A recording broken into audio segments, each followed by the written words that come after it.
జై శ్రీకృష్ణ. ఇప్పుడు ప్రేమ అనే పదానికి అర్థం ఏంటో తెలుసుకుందామండి. చాలామంది ఒకరినొకరు మోసం చేసుకోవడానికి ఉపయోగిస్తున్న దాన్ని ప్రేమ అనుకుంటున్నారు, కానీ అది ప్రేమ కాదు. ప్రేమ అనే పదానికి పర్యాయ పదం బాధ్యత.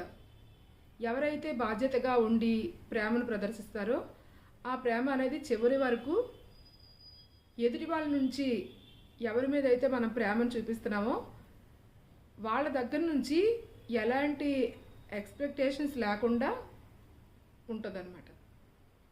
అదే ఏదో ఆశించి చేసాం అనుకోండి, అది ప్రేమ కాదు, అది మధ్యలోనే ఆగిపోద్ది. బాధ్యతగా చేసింది ఎప్పుడు కూడా చివరి వరకు ఉంటుంది, అది అసలైన ప్రేమ. బాధ్యతే ప్రేమ, ప్రేమే బాధ్యత. అంతేగాని అవసరాలు తీర్చుకోవడానికి ఒకరినొకరు మోసం చేసుకోవడానికి చేసేది అది ప్రేమ కాదు.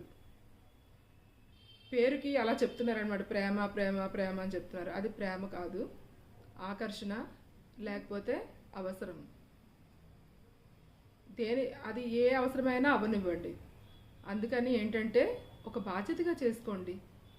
ఒక ఇంట్లో వాళ్ళ గురించి మాట్లాడుకుందాం.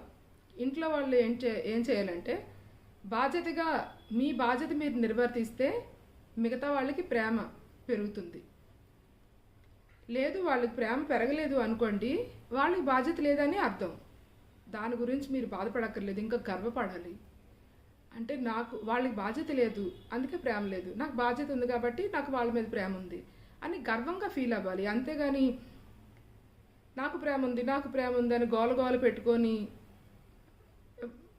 అంటే డప్పు కొట్టుకోవడం అంటారు అనమాట. అలా కాదు, అది మన బాధ్యత, మన కర్తవ్యం. మన ఇంట్లో వాళ్ళ మీద ప్రేమ చూపించడం అనేది మన కర్తవ్యం, అది బాధ్యత. అంతేగాని నేను అది చేశాను ఇది చేశాను ఇంత ప్రేమ చూపించాను అంత ప్రేమ చూపించాను ఇలాంటి మాటలు అస్సలు అడుగకండి.